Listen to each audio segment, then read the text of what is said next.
So let's talk about worship a little bit. One of the things we like to do is seek the Father's heart of worship in Scripture.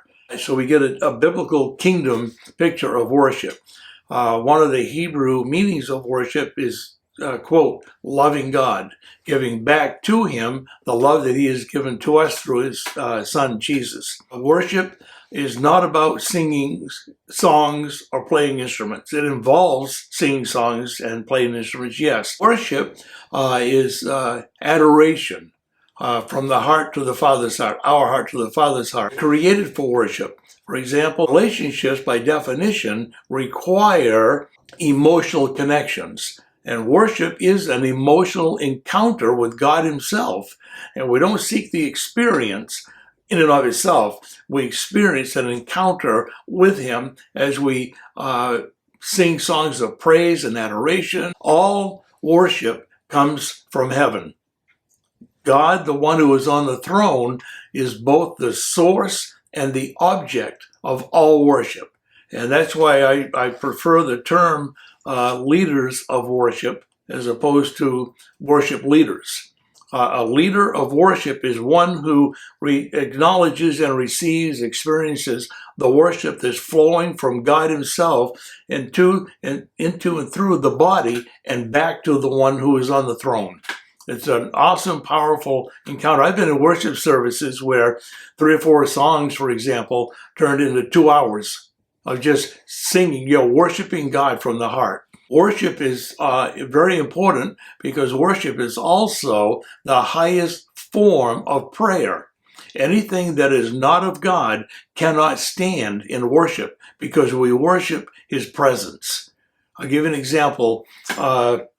We hear I've heard people over the years, they talk about worshiping His healing presence. Well, yes, the healing presence, but we don't use that word as introductory or how we're going to do something. Worshiping His healing presence, people can often get focused on the healing and miss His presence. We worship His presence because His presence, out of His presence, from His presence flows all healing, wholeness, blessings, favor, His love. All of that flows from His presence. His presence is what ministers to us in our anxieties, our depressions, our addictions, whatever is less than created image and likeness within us. And so worship is also not just on a Sunday morning or any service for that matter. Worship for the believer is a lifestyle, be it at the marketplace, in our works, our homes, whatever. And it doesn't mean we have live worship going on all the time, but worship is an attitude of the heart. That's what it is. Worship is an attitude of the heart. So I can be worshipful in my heart to God at my work, the shopping, anywhere. In the marketplace. People tell me where they live and they give me a physical address of where the house is. And I have a little fun with this. Well, no, that's not where you live. That's where you sleep. You live in the marketplace.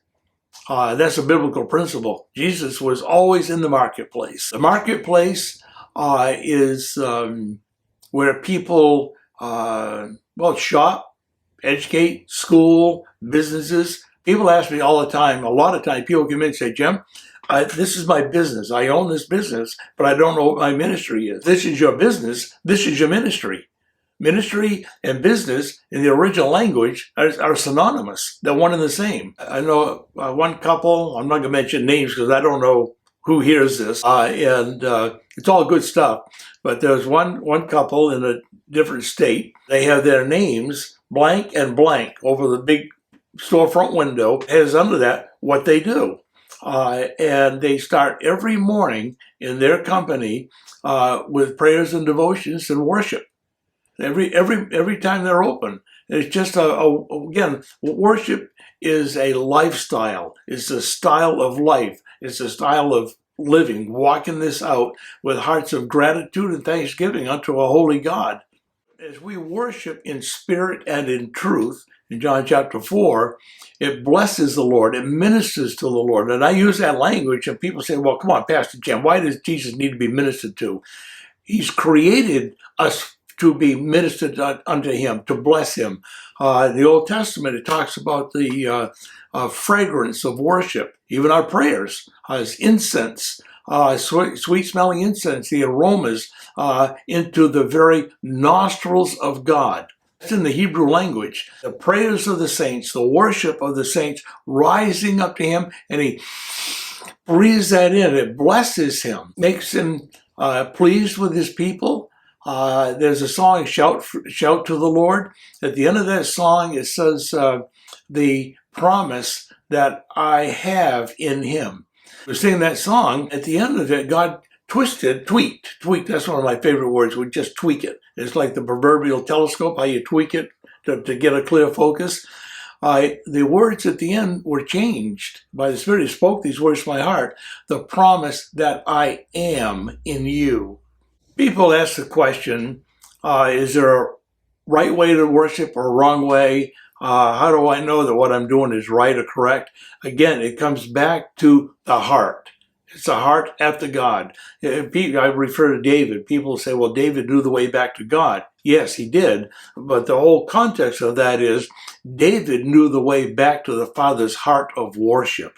If I am worshiping God for the purpose of trying to get something from him, like earning his love or blessings, it's always a motive. That's why we go back to the heart.